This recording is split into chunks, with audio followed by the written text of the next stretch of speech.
I can't do her accent. She was like, I bled for you. That's Scottish. She's not Scottish, but she was like, It's close bled enough. for you. You will let me in this party.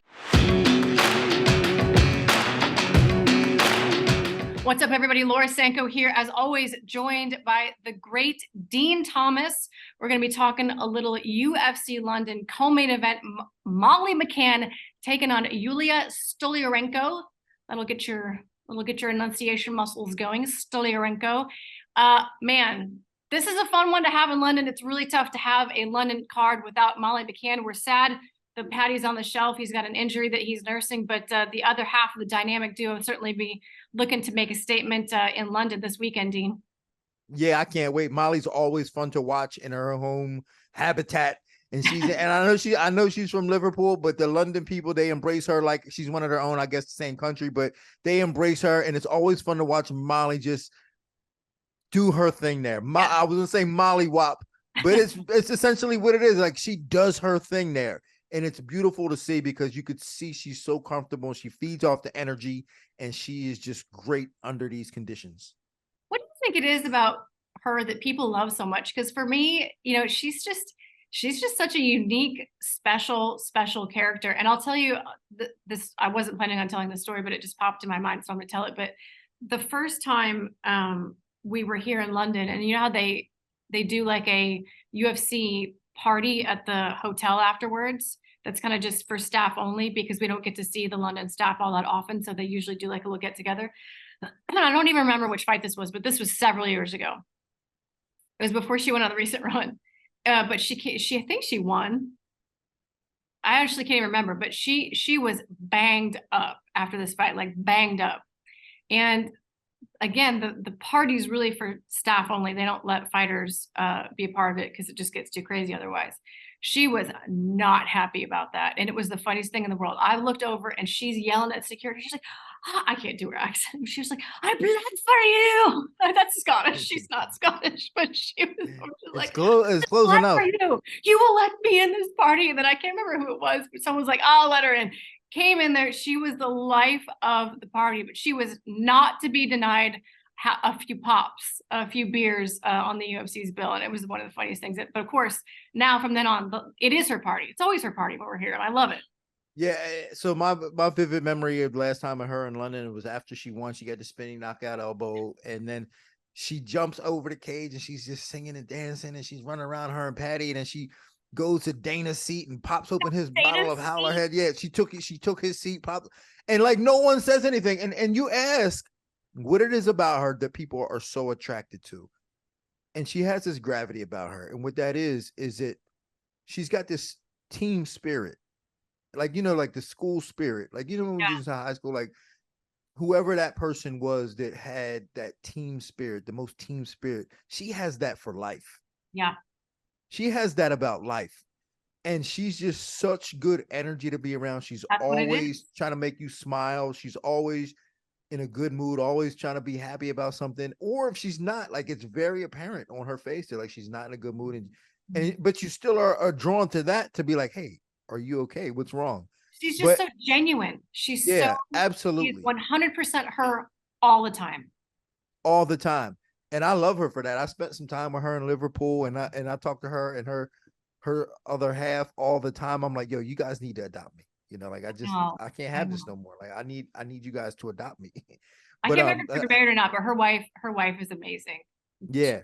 And they're just such good people to be around, such great energy, and just the vibes that you get off them is always so good. And everybody has to love it because, like, if you hate it, I'm like, how can you hate this? Like, she's such a good person. She's incredible. She's got a big fight this weekend. I know she wants to kind of right the wrong, right? Because the fact is that she's coming off a loss to Erin Blanchfield, where it was really one-way traffic. Erin Blanchfield went out there and did what Erin can do, which is take her down, crucifix, and then, did her thing from there. She has an interesting matchup in this one. And listen, Julija Stoliarenko's record in the UFC, we'll just say, is not good. It's 1-5. But I'm going to say this. When you look at the fights and you look at her very, very specific skill set that she has, Molly's not out of danger in this fight by any stretch of the imagination. Yulia Stoliarenko reminds me a bit of, I think it was Jalga Zhumagulov, who at one time had a not at all good record in the UFC. But then when you watch the fights individually, like, it's not like he's getting completely destroyed. And he has these moments of being a really dangerous fighter. And that's what I see when I see Yulia Stoliarenko, because she's got 11 wins by armbar. Every time she's finished a fight in her entire career, it has always been by armbar. She only has 4 decision wins. So she's either submitting you with an armbar, or she's, maybe grinding you out, but that is by far the most dangerous thing she's got. But even when people know it, they still fall into that trap at times, like Jessica Rose Clark did. Well, talk about a gift, right? So people always talk about, oh, the UFC hooks people up. This is like the hookup. This is the best, this is the best hookup you could get. A girl who, so a female who's 1-5, like you said, but her strength is actually the weakness of Molly. So this is not really a gift for Molly, because if Molly can't pass this test, it's like, okay, do you belong here? Like, maybe you don't belong here. If you can't pass this test, maybe you don't belong here. So this is actually a good match for Molly in terms of, do I belong here or not? Because it's not like she's fighting some striker who she's just going to outstrike. She's fighting a grappler who's always been kind of the Achilles heel to Molly's style. And if Molly can't get past this, then maybe Molly doesn't belong at this level. So this is a good fight for her, a good comeback fight for her to see if she still has it. And it's also a good opportunity for Yulia. It's a good opportunity for Yulia to come in and spoil the party. Like she could use a win. She could use a win. So, and I'm sure she's not coming here to lose. Like, as much as it may look like, okay, they're bringing this girl in here for Molly to beat up on. No, it's absolutely not the case. She's not coming here to lose. And with this girl's skill set, it could really upset the party.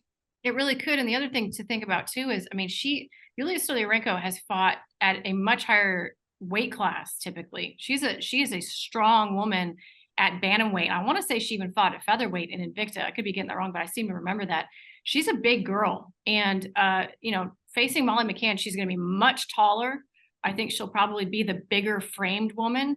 And so if those grappling exchanges do happen, you can only imagine she might have the physicality to be able to really, manhandle Molly McCann a little bit. And one thing I'll say about Molly is she's just a buzzsaw on the feet, an absolute buzzsaw. But when she gets to a certain point where the saw is not completely finishing the fight, she tends to look for grappling. And it's not that she's not a good grappler. She's a good grappler, but that would not be what you want to do against Yulia Stoliarenko, who has some of those tricky judo throws.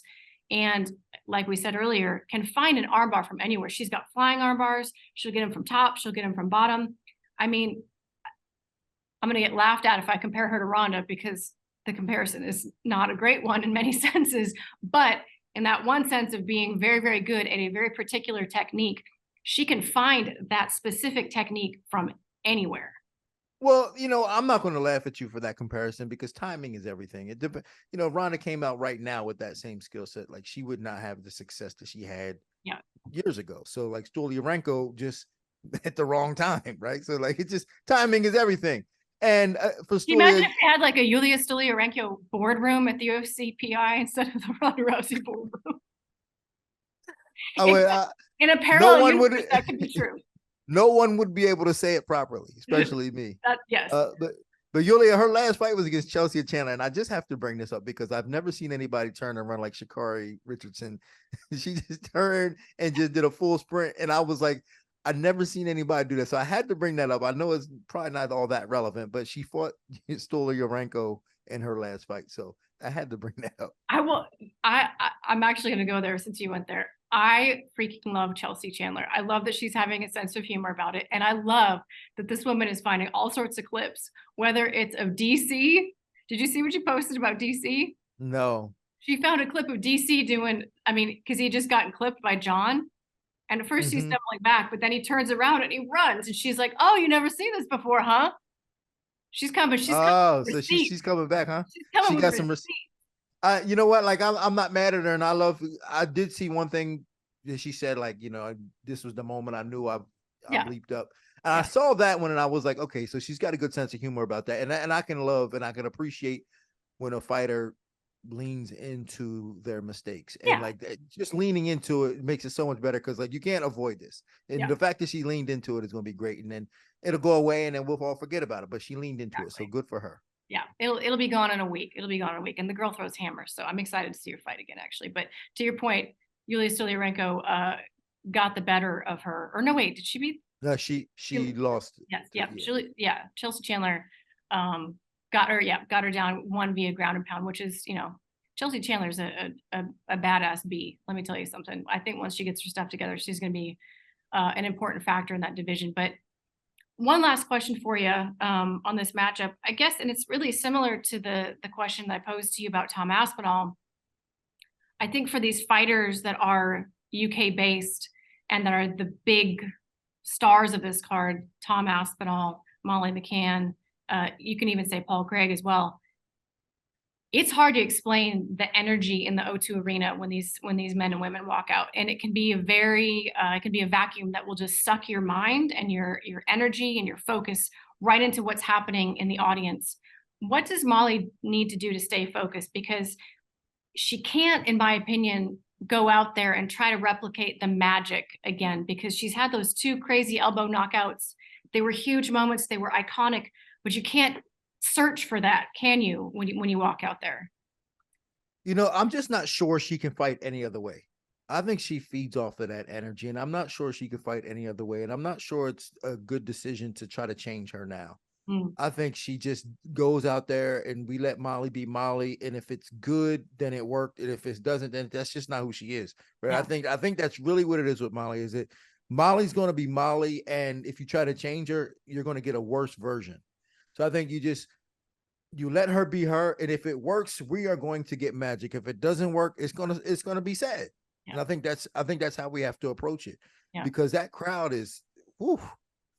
The European fans know how to be fans. They're not like American fans. Like they know how to be fans. Like they're used to going to soccer games or football games and cheering on their team. They're not used to like booing and booing their team. They're used to go. So they love to be fans.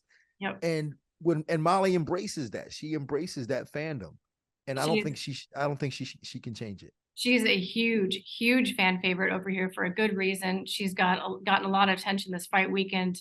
Yeah, I'm sure it's going to fuel her, hopefully, to another tremendous performance for her in the O2 arena. But I can't wait for it. Last one before I let you go. What's your pick on Molly McCann versus Julija Stoliarenko? I do think Molly stops her, though. Molly, she's great. I think that she avoids the takedown.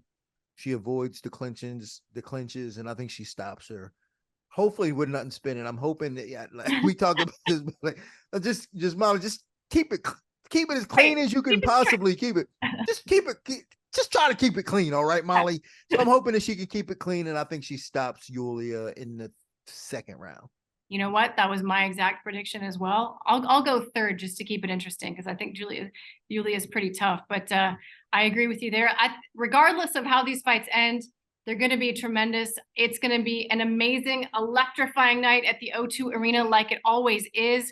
Dean Thomas will be there. I will be there. He and I will be there together working the ESPN desk. So if you want even more in-depth analysis from this amazing duo that we got going here, tune in to ESPN Plus for the weigh-in show and the post show, and we will see you there. Thank you so much, Dean. I got you.